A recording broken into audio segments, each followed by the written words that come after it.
Bom dia, gente, que a paz esteja com todos, tá bom? Vamos ouvir a palavra de Deus? Gostaria que você abrisse aí a sua Bíblia comigo em Lucas, no capítulo de número 9. Quero fazer com você uma leitura a partir do versículo 28. Esse é o nosso ponto de partida aqui. Evangelho de Lucas, capítulo de número 9. Vamos ler a partir do versículo de número 28. Vou pegar o texto aqui da chamada transfiguração de Jesus, aonde talvez a única vez que homens de fato viram Jesus na sua essência, na sua glória, como Deus de fato, como Ele é. Que a gente tem que parar e pensar, até mesmo antes de eu fazer essa leitura aqui. Gente, Jesus, Ele não nasceu para consertar um erro de Deus. A gente tem que entender que Deus não erra, amém? Deus não erra.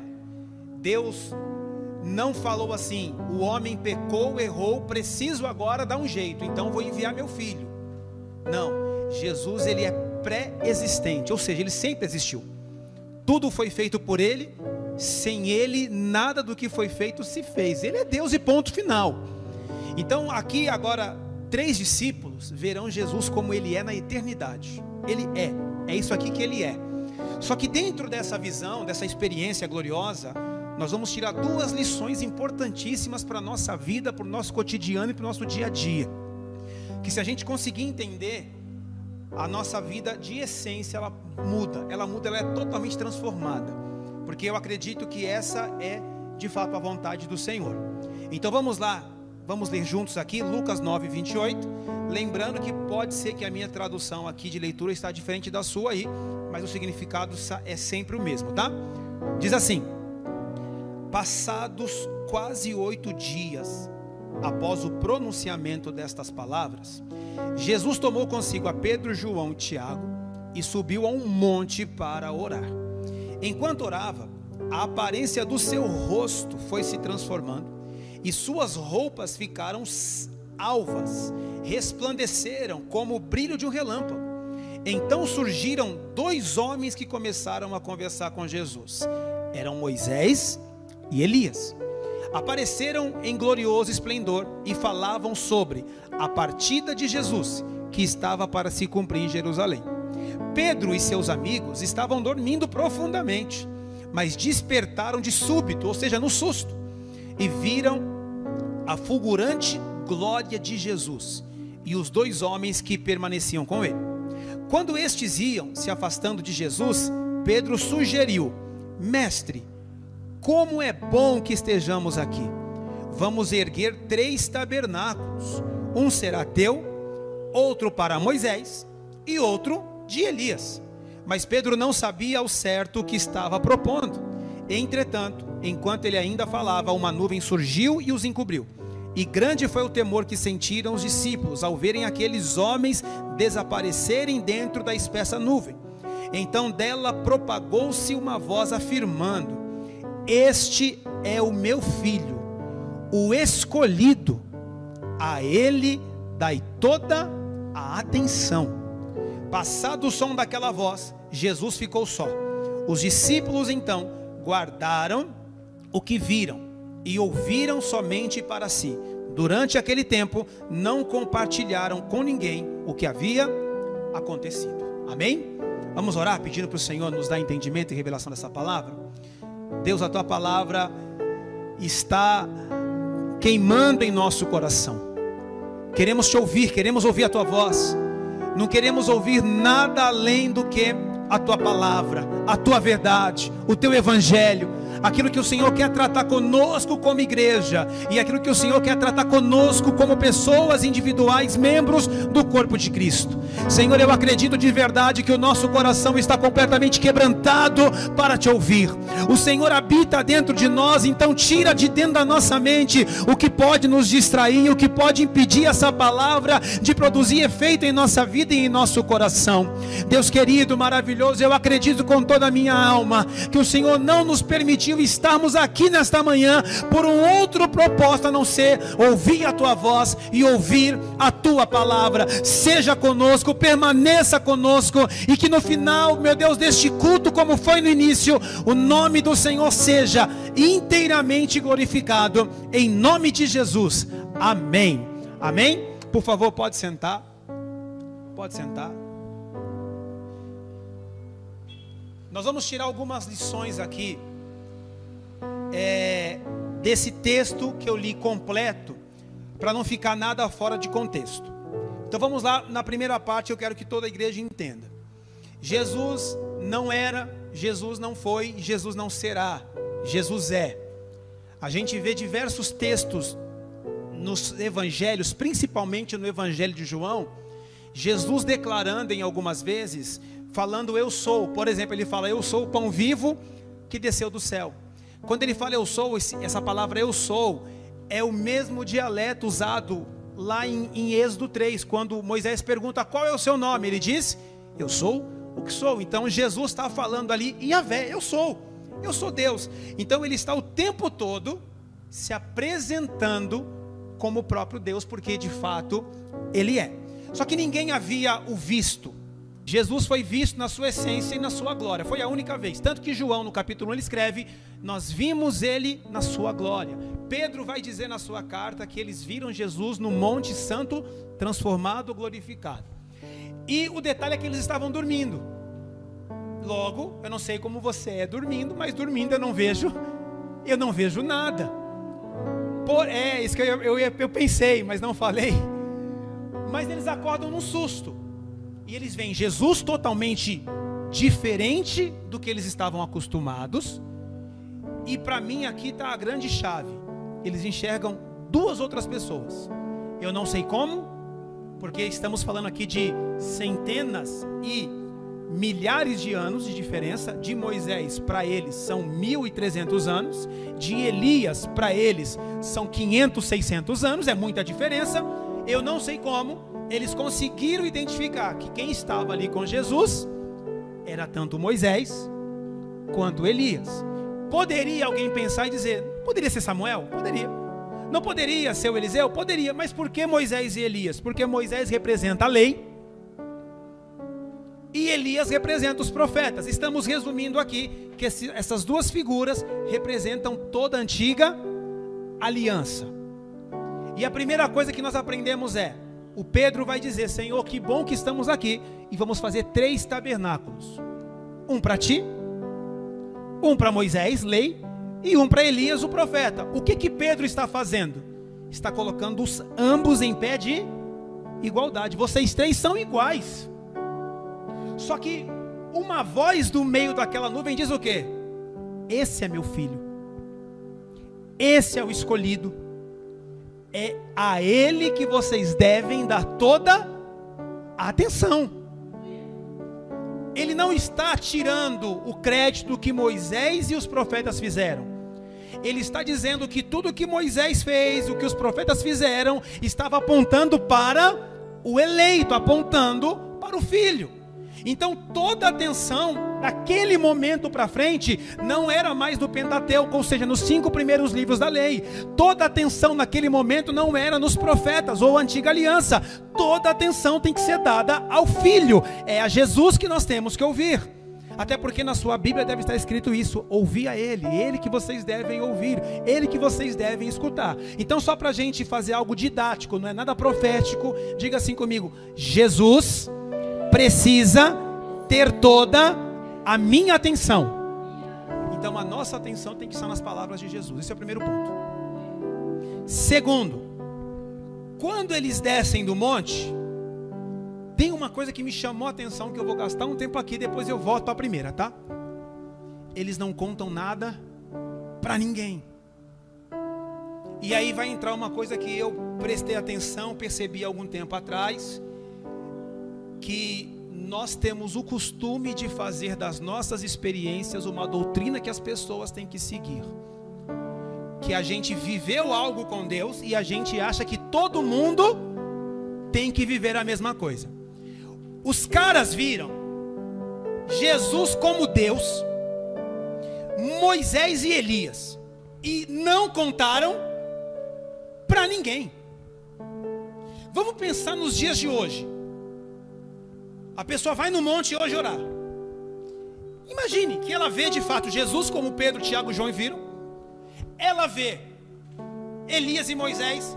No outro dia teria uma campanha de oração naquele monte para ver Jesus. Porque a pessoa ia dizer, se eu fui no monte, se eu vi, você pode ir no monte, você pode ver também. Porque ela pega uma experiência como se fosse uma doutrina a ser seguida.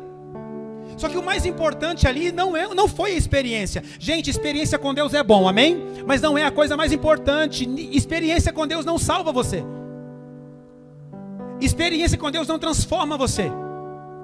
O que nos transforma é seguir Jesus, é ouvir Jesus, é dar atenção a Jesus. Tem muita gente que foi arrebatado, que teve experiência com Deus, mas o caráter não foi mudado e o caráter não foi transformado. Tem muita gente fazendo coisas extraordinárias, mas continua sendo a mesma pessoa, mau caráter. Certamente porque essa pessoa não está ouvindo quem ela deve ouvir e não está dando atenção para quem ela deveria dar atenção. Aí eu quero fazer uma pausa conosco aqui. Quem nós estamos ouvindo? Já parou para pensar nisso? Quem nós estamos ouvindo? É claro que você vem à igreja, está ouvindo alguém falar. Mas quando eu te pergunto quem nós estamos ouvindo, é a palavra de quem que nós estamos ouvindo. Ah, mas sempre lê a Bíblia. Ler a Bíblia não quer dizer que está falando dela. Qual é a pregação que nós temos ouvido? O que é que tem alimentado o nosso coração? O que é que tem forjado o nosso caráter como ser humano, como igreja, como pai, como marido, como esposa, como filho? Quem nós estamos ouvindo? O que nós estamos ouvindo? Para quem nós temos dado atenção de verdade? Para Moisés? Para Elias? Ou para o Cristo? Quem nós estamos seguindo? Qual é a palavra que te motiva? É aquela palavra, perdoai assim como você é perdoado? Ou é aquela palavra, vai porque o mar vai se abrir como abriu lá atrás? O que tem motivado a gente a buscar a Cristo, a buscar a Deus, ou dizer que estamos buscando a Ele? Eu acho que parar, pensar, meditar, quem estamos ouvindo é fundamental para saber para onde estamos indo, amado. Não só como pessoas, indivíduos, mas como igreja. A igreja, ela só pode estar centrada em Cristo. Não existia igreja, eclésia, como diz o grego, no tempo de Moisés. Não tinha no tempo de Elias, era um povo, era uma nação. A igreja surge com Cristo sendo a pedra principal. Os apóstolos colocam em cima o fundamento. E nós até hoje formamos esse corpo chamado coluna. A igreja não está na lei, a igreja não está nos profetas, a igreja está firmada em Cristo que morreu por ela. E nós vivemos como igreja ouvindo somente os profetas. Vivemos como igreja praticando o que Moisés falou. Agora, você já parou para pensar que não é porque não estamos mais na lei de Moisés ou na época dos profetas que nós estamos sem lei? Nós continuamos com uma lei. Existe uma lei da nova aliança. Existe uma lei, uma regra a ser seguida. É que pouca gente dá atenção. Pouca gente. Eu estava fazendo um estudo e eu ouvi um professor falando sobre isso, e eu falei, caramba, eu nunca pensei nisso nesses anos todos. Ele falou, a Bíblia não se começa lendo em Gênesis. Se você começar em Gênesis e seguir ali o Velho Testamento, você vai se confundir. Por exemplo, alguém aqui tem paciência de ler crônicas? Porque esse era filho desse que gerou esse, que não sei o que, desse não sei o que, não sei o que. Cara, enche a paciência. E assim, tem alguma revelação ali? Não, aquilo é história, para você saber as descendências, a linhagem de Cristo. Mas tem que ler, é importante saber. Dá um sono danado. A Bíblia já dá sono, ali dá mais ainda. Mas tem que ler. Então como é que eu começo lendo a Bíblia? A Bíblia você entende do final para frente. Você vai voltando. Porque o que nos interessa não é a lei, cara. É Cristo. O que Cristo falou? O próprio Moisés lá atrás disse assim, ó, Deus vai levantar no meio de vocês um profeta igual a mim. É ele que vocês têm que ouvir, não sou eu. É ele. O Moisés está dizendo, ouça ele. Em Hebreus 3, o escritor fala assim: Cristo é maior do que Moisés, ele tem maior glória que Moisés, ouça ele. O Pedro disse: para quem nós iremos? É só o Senhor que tem as palavras de vida eterna. Se faça essa pergunta: quem você tem ouvido? Para quem você tem dado a sua atenção espiritualmente falando? A gente precisa entender. E aí eu gostaria, de uma forma resumida, de ler para você a lei de Jesus. Jesus tem uma lei. É que a gente não se atentou a ela. É que talvez nós não damos importância a ela, ou talvez nós distorcemos ela. Você sabe aonde está escrito a lei de Jesus? Tem 2 passagens que falam dessa lei. Tem 3 na verdade, mas a mais completa está em Mateus. A gente conhece essa lei como o Sermão da Montanha. Ali está escrito tudo que um cristão tem que fazer para ter paz com Deus e para viver bem na terra. Não tem gigante no caminho, não tem mar para abrir, não tem mais rei se levantando contra um exército, não vai vir mais anjo com a espada para matar alguém, não vai mais cair fogo do céu, não vai mais ficar 3 anos e meio sem chover, não vai cair depois uma chuva torrencial. Isso aconteceu, fato histórico, tremendo, maravilhoso, mas ouvimos a ele, vamos dar atenção a ele.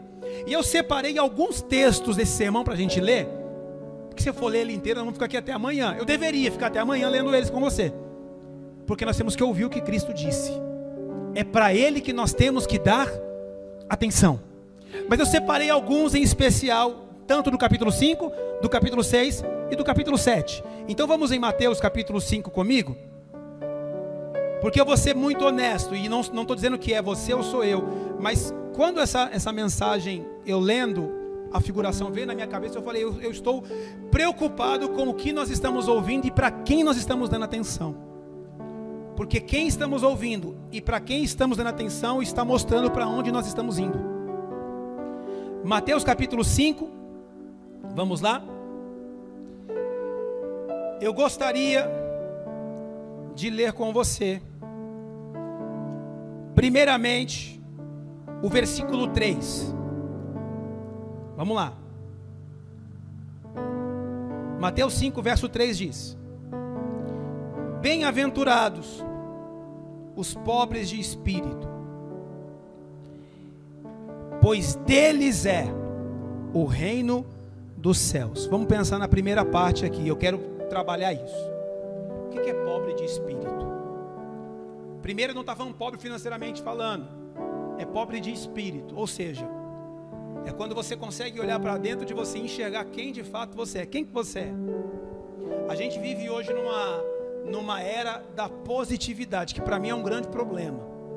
Faz as pessoas pensarem que podem alcançar o que elas não podem alcançar, e fazem as pessoas pensar serem o que elas não são e jamais serão. Vivemos na era do eu. Porque eu posso, porque eu consigo, porque é assim. Gente, a vida não funciona assim. Ah, é importante falar positivamente para você mesmo? É, claro que é. Mas a gente tem que entender que o reino dos céus é dos pobres, ou seja, daqueles que sabem que são miseráveis, daqueles que sabem que são dependentes do Cristo, daqueles que sabem aquilo que está escrito lá em Mateus, capítulo de número 15, ou melhor, João 15, versículo 5, sem mim, nada vocês podem fazer. É daqueles que vão levantar, vão arregaçar as mangas, vão trabalhar, vão fazer o que tem que ser feito, mas sabem que a dependência total está no Senhor, porque sem Ele nós não somos nada. Uma pessoa pobre de espírito é uma pessoa que é vazia de si e cheia dele. É uma pessoa que foge da prepotência, ela foge da arrogância, ela foge do que eu consigo, eu sou o cara, eu faço, eu aconteço, porque sem Ele nada podemos fazer. Ah, mas o Davi falou, eu vou vencer o gigante. Ele falou, mas em nome de quem que ele falou? Um texto que você tira do contexto, você muda o sentido dele. Então a primeira coisa, e é muito forte, porque bem-aventurado é mais do que feliz. Todo mundo quer ser feliz. O Senhor está dizendo que quem é menos é mais do que feliz, porque ele pertence ao reino do céu. Jesus, sendo Deus, não quis ser igual a Deus, mas negou-se a si mesmo, sendo obediente até morrer morte de cruz. Se Deus se desfaz de Deus para ser como nós, porque nós não queremos ser igual a nós e queremos ser iguais a Deus? Porque nós temos dentro de nós um ego muito inflado, uma coisa muito grande. Ainda em Mateus, só que agora no capítulo 6. Eu peguei só o primeiro versículo ali porque ele resume o restante, tá?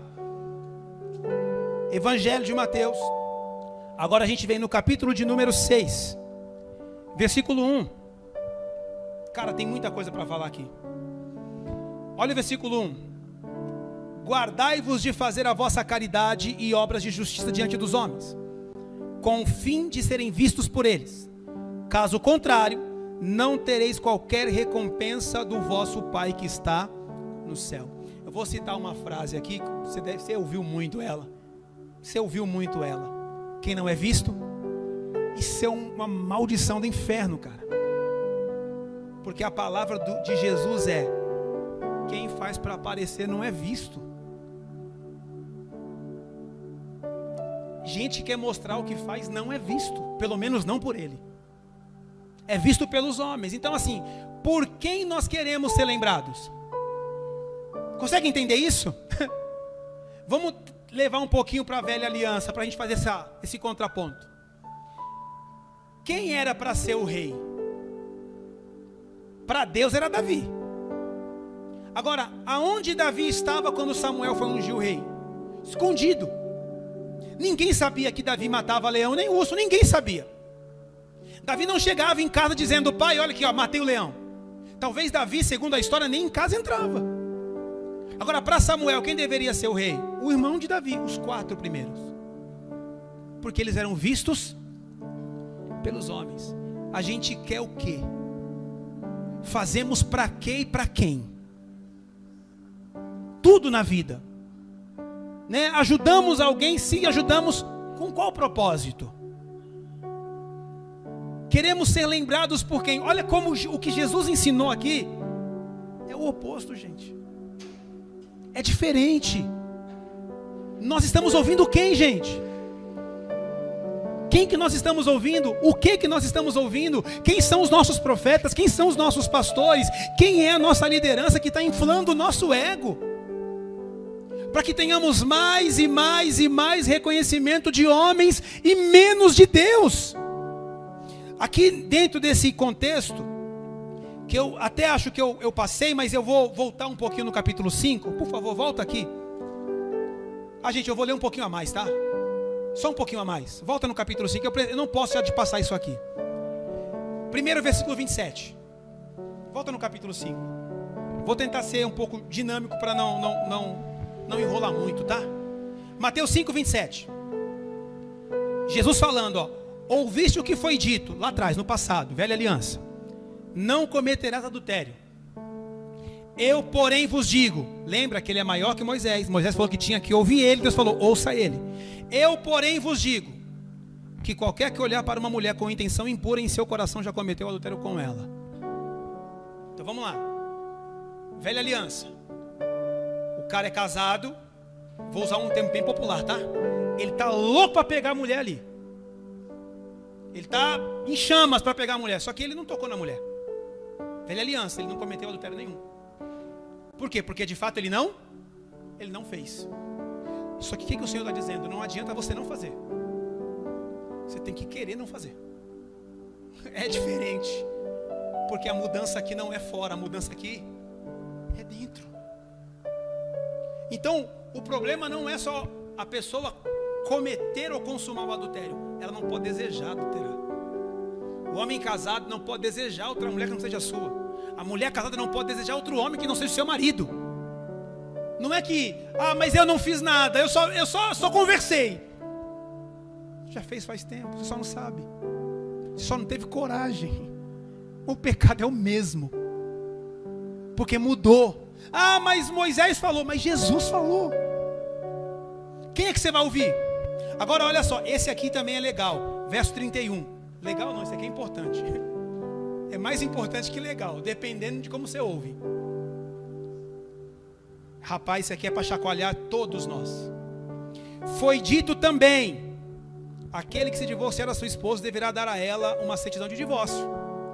Eu, porém, vos digo, qualquer que se divorciar da sua esposa, exceto por imoralidade sexual, faz com que ela se torne adúltera, e quem casar com a mulher divorciada está cometendo adultério. Não, mas Moisés falou que eu posso, Jesus falou que você não pode. Você vai ouvir quem? Eu sou um cara extremamente assustado. Esses dias me fizeram uma pergunta, pastor, quem são os homens de Deus que você admira ou se inspira, né? E de verdade, admirar muitos, mas me inspirar em muitos poucos, porque a gente falha muito. A gente não pode servir de inspiração para ninguém. Mas a resposta que eu dei foi: eu admiro os que não são divorciados. É o primeiro ponto. É o primeiro ponto. Mas pastor, por que é tão sério assim? Porque, olha só, Paulo falou que o marido, o homem, ele deve amar a sua esposa como Cristo amou a igreja e morrer por ela. Jesus morreu por uma igreja perfeita? A gente é tudo falho. Espiritualmente falando, cada pecado nosso é um adultério contra o nosso noivo, futuro esposo. Mas ele morreu por nós mesmo fazendo isso.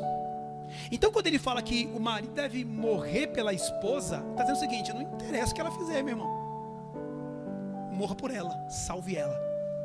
Então quando eu vejo de verdade um pastor divorciado, eu fico assustado. Para mim é inadmissível. Para mim é inadmissível, a não ser se houver imoralidade. Só que aqui no caso está dizendo, se a mulher cometer, está escrito aqui. Eu sei que serve para os dois, mas para mim o pior é quando o pastor comete, ele separa e o vagabundo casa de novo. E para mim pior do que ele é quem segue ele. É tão sem vergonha quanto, desculpe o português. Porque como que eu posso seguir alguém e aprovar o que o próprio Cristo está desaprovando? Vou te perguntar mais uma milésima vez, quem você está ouvindo? Pastor, mas não deu certo. O que não deu certo, irmão? Faz dar certo, cara. Tem que fazer dar certo, não temos outra opção. E aí a gente vai entrar no versículo 37. Esse aqui também vocês já ouviram. Vocês que ficam fazendo voto com Deus aí, vocês estão tudo em pecado. Para Jesus é pecado. Para nós talvez é proposta de bênção. Mas vamos ouvir Jesus. Eu falei o 37, mas para o nosso contexto ser melhor, verso 33. Mateus 5, 33. Caramba, isso aqui dividiu umas 4 mensagens. Mas vamos lá. Também ouviste o que foi dito aos antigos. Não jurarás falso, mas cumprirei rigorosamente teus juramentos ao Senhor. Faz uma pausa ali para mim.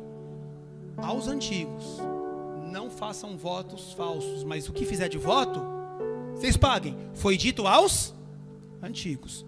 Verso de número 34. Entretanto, eu vos afirmo, não jureis de forma alguma. Em outras palavras, não façam votos. Não façam votos. Nem pelo céu, que é o trono de Deus, nem pela terra, por seu estrado, onde repousa os seus pés, nem por Jerusalém, porque é a cidade do grande rei. E não jureis por tua cabeça, pois não tens o poder de tornar um fio de cabelo branco ou preto.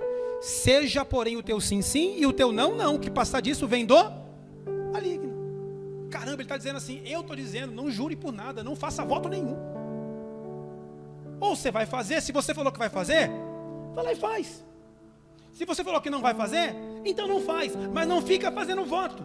Porque se Deus fosse nos pegar para cobrar cada voto que quebramos, não temos salvação. Concordam comigo ou não?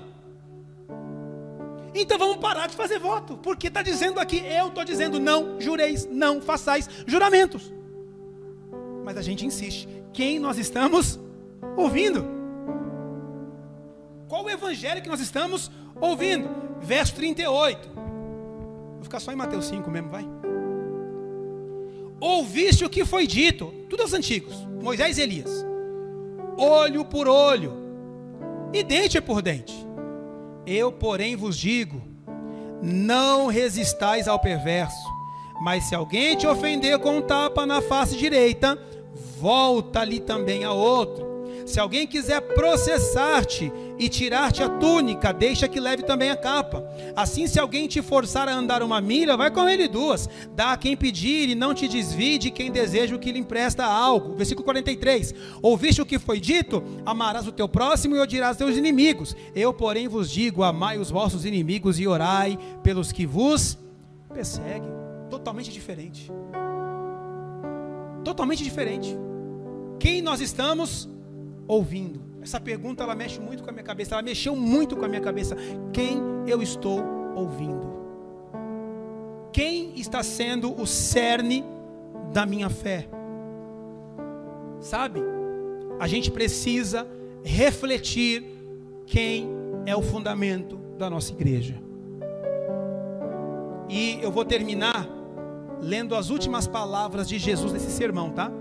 Ele vai falar um monte de coisa aqui, importantes, mas eu vou terminar no capítulo 7. Aqui ele vai falar: buscar primeiro o reino de Deus, seja o sal da terra, a luz do mundo. Mas o versículo de número 7, versículo 24, que aí eu vou terminar, para a gente tentar entender quem é que nós estamos de fato ouvindo. Diz assim, ó, verso 24, ele está finalizando esse sermão. Assim, todo aquele que ouve estas minhas palavras e as pratica. Essas palavras quais? Esse sermão do capítulo 5, capítulo 6, capítulo 7. Será comparado a um homem sábio que construiu sua casa sobre a rocha. Caiu a chuva, vieram as enchentes, sopraram os ventos, bateram com violência contra aquela casa. Mas ela não caiu, pois tinha seus alicerces na rocha.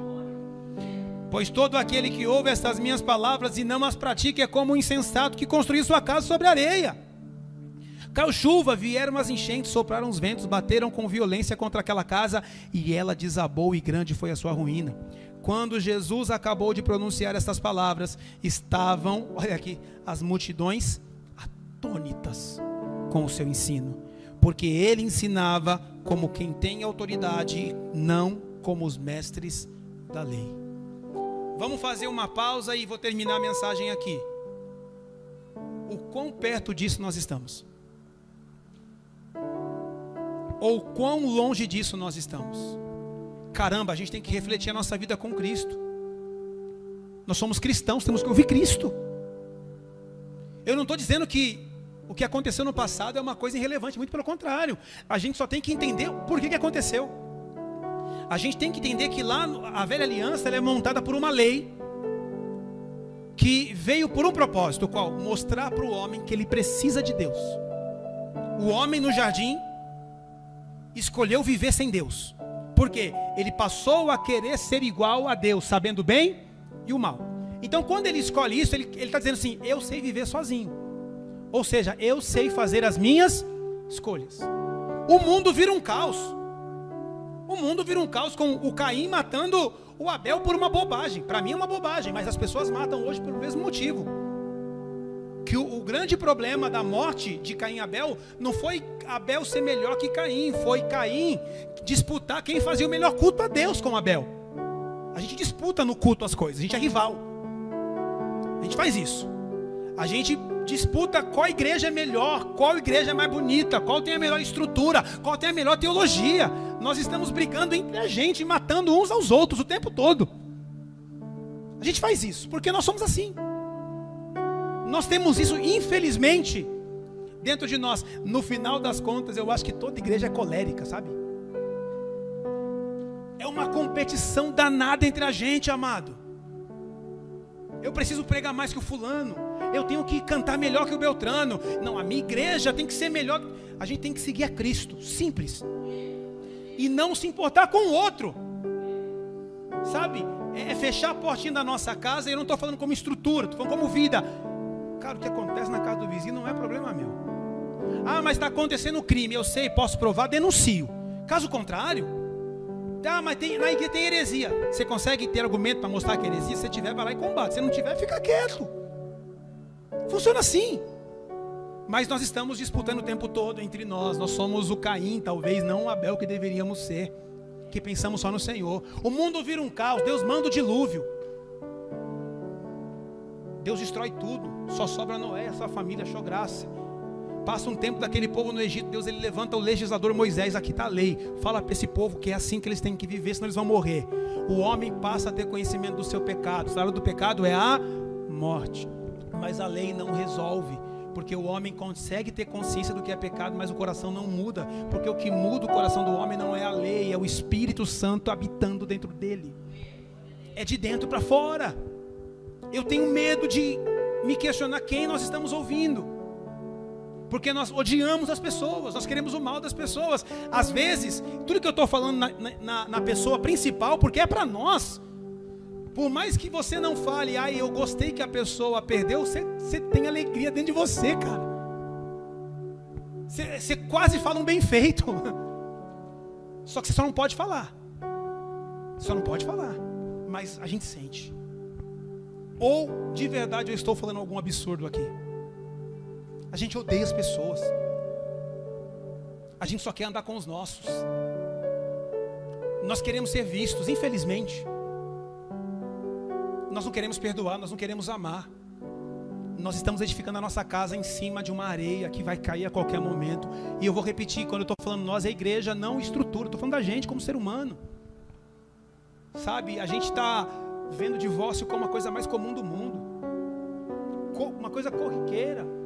Não é possível, cara. Pastor, mas é difícil a vida de casado. O que não é difícil? O que não é difícil? Trabalhar é difícil. Você vai todo dia porque você tem que trabalhar. Porque ninguém vai te dar dinheiro.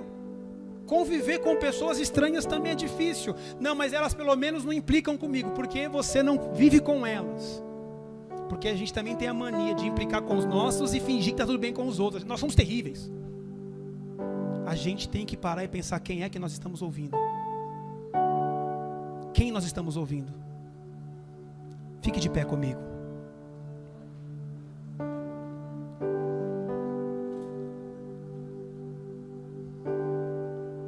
Oh, meu Deus. Gente, tudo é na primeira pessoa, serve para todos nós, tá? Em nome de Jesus.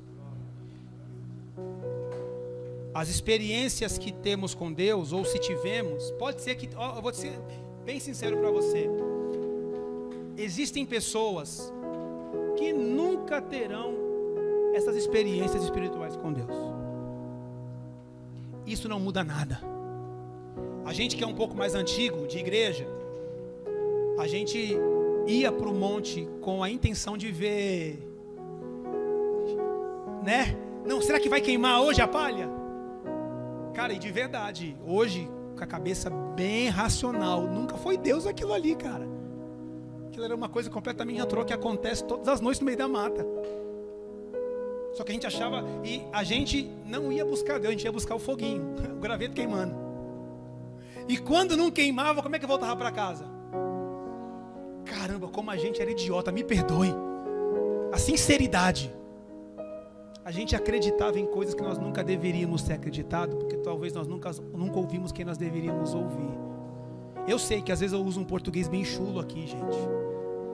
Mas é o jeito de eu me expressar, porque eu me sinto assim, tá? É a Ele que nós temos que ouvir. Se o que eu estou ministrando aqui não foi Ele que disse, em nome de Jesus, jogue tudo fora. Jogue tudo fora. Retenha o que é bom. O pastor falou isso aqui, não está na Bíblia. Jesus não falou, não está no Evangelho. Olha, está fora. Joga fora. Sabe, a gente tem que aprender a examinar o que a gente ouve.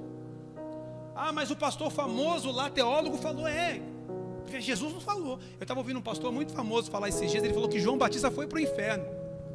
Aí tudo bem, eu também não sei se ele foi para o céu. Também não sei. Como que eu vou saber se ele foi para onde? Mas como que eu posso afirmar? Cara, o maior profeta nasceu de mulher. Um homem cheio do Espírito desde o ventre da mãe dele. Eleito, escolhido. Eu não posso falar que ele foi. Até porque, talvez, ele vai e eu não. Então assim, existem coisas que não está escrito que a gente tem que jogar fora. E o que está escrito a gente tem que guardar e tentar praticar. A nossa lei. Faz um exercício de casa. Tenta ler esta semana Mateus 5, 6 e 7. Em nome de Jesus. Se não entender, volta de novo Mateus 5, 6 e 7. É o que Jesus falou que nós temos que fazer. para sermos iguais a Ele e sermos melhores uns com os outros. Vamos orar? Feche os olhos. Pastor Márcio, pode dirigir a oração aqui, por favor? Glória a Deus. Soberano Deus, amado Pai Todo-Poderoso, Senhor, nós te louvamos pelo Senhor ter nos trazido esta palavra como uma instrução para as nossas vidas. Pai, nós queremos que o Teu Santo Espírito nos direcione e nos ajude a colocar essas palavras em prática, para entendermos a importância de Moisés trazendo a lei, a importância de Elias como simbolizando os profetas. Mas a tua palavra diz que a lei e os profetas duraram até João. E João então anunciou a Jesus como o Cordeiro que tira o pecado do mundo. Ah, Santo Deus de Israel, nós vivemos numa época em que a internet leva homens e mulheres a serem tentados. E muitas pessoas até dizem: eu não adulterei porque eu não cometi um adultério. Mas o adultério virtual entra nesta palavra. A pessoa não teve contato, a pessoa não beijou, não se deitou, mas o coração desejou. A nossa luta é contra o desejo do coração, ó Deus. E como disse o apóstolo Paulo na carta aos Gálatas, que a vontade, a concupiscência da carne luta contra o Espírito, mas nós queremos andar em Espírito e em verdade. Senhor, nos dá a virtude do Teu Espírito para que possamos andar em Espírito e dizer não aos desejos da carne. Moisés disse que é possível haver um divórcio, mas Jesus disse: se não podem viver juntos, então também não vão se casar com outras pessoas, vão viver sozinhos até que a morte os separe. Ó Deus poderoso, aprendemos com a Tua palavra, não odiar, mas amar ao nosso próximo. E quando a pergunta é o quanto nós estamos próximos disso, a verdade é que nós nos consideramos miserável homem que sou, dizia Paulo. Miserável homem que sou, porque ouço uma palavra como esta e percebo o quão distante estou do Evangelho. Ó Deus poderoso, mas nós viemos aqui nesta manhã para buscar entendimento da Tua palavra, para buscar conhecimento de Ti.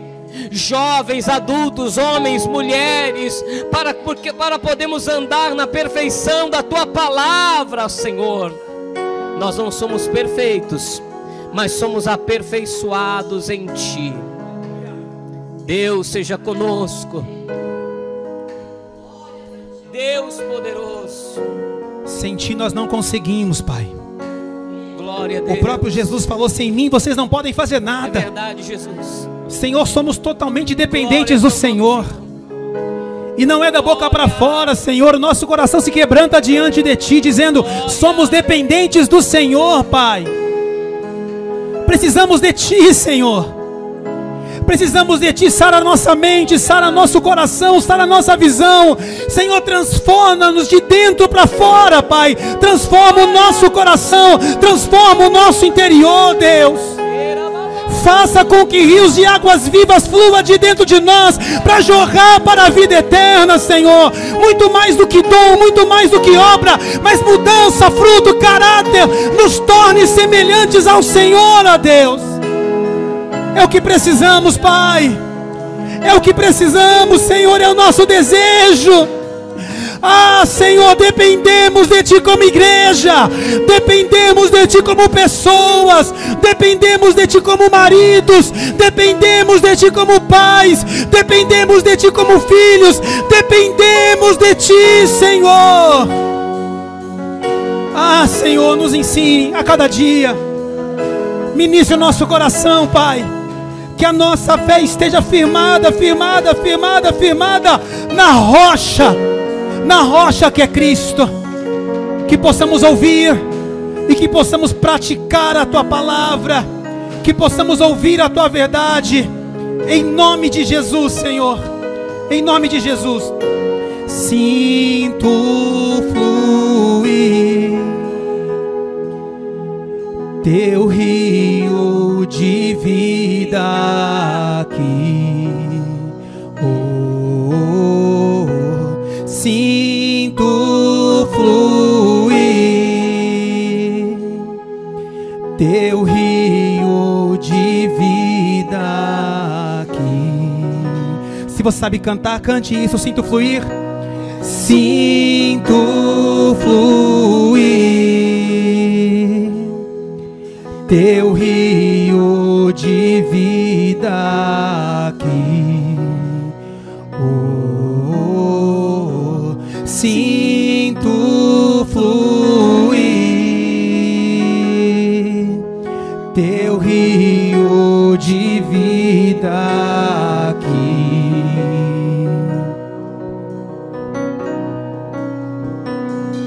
Eu procurei em outro lugar, em outras pessoas, em tantas coisas. Eu procurei em outro lugar, em outras pessoas, em tantas coisas, mas descobri Teu rio em mim e transbordei do Teu amor. Sinto fluir Teu rio de vida aqui, sinto fluir Teu rio de vida aqui. Vamos mais forte. Sinto fluir, sinto fluir Teu rio de vida aqui. Ah, Senhor, nos faça sentir.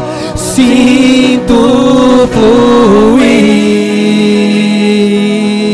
Teu rio de vida aqui. Mais uma vez, sinto fluir, sinto fluir Teu rio de vida aqui. Mais uma vez, sinto fluir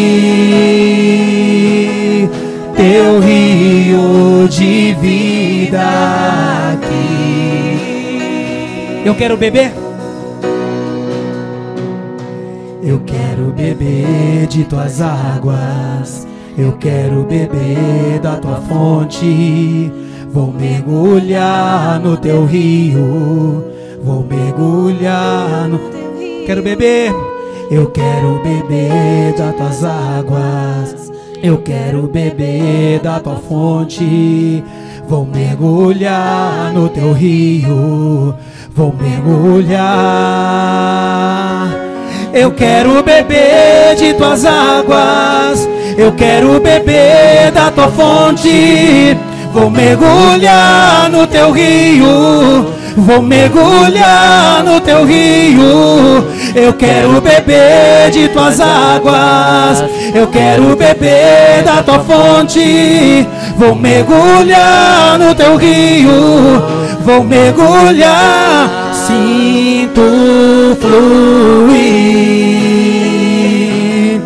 Teu rio de vida aqui. Sinto fluir Teu rio de vida. Para terminar, a igreja cante. Sinto fluir, sinto fluir teu rio de vida aqui. Oh, sinto fluir teu rio de vida aqui. Nos ensine, Senhor. Nos ensine, nos ajuda. Não é uma oração pensada, é uma oração de alma. Nos ensine. Queremos te seguir, queremos te ouvir e queremos estar no centro da tua vontade. Abençoe todos nós, Senhor, que em nosso meio, no meio que estamos, nós não venhamos querer disputar uns com os outros, nós não queremos tentar ser melhores do que os outros, mas que nós venhamos ser irmãos, que um levanta o outro quando precisa, que nós nos exortemos em amor, não para nos sentirmos superior, mas para tornar o outro superior a nós, como diz a tua palavra. Nos abençoe, em nome de Jesus, amém. Você pode dar uma bela salva de palmas para o Senhor. A Ele toda a honra e a Ele toda a glória.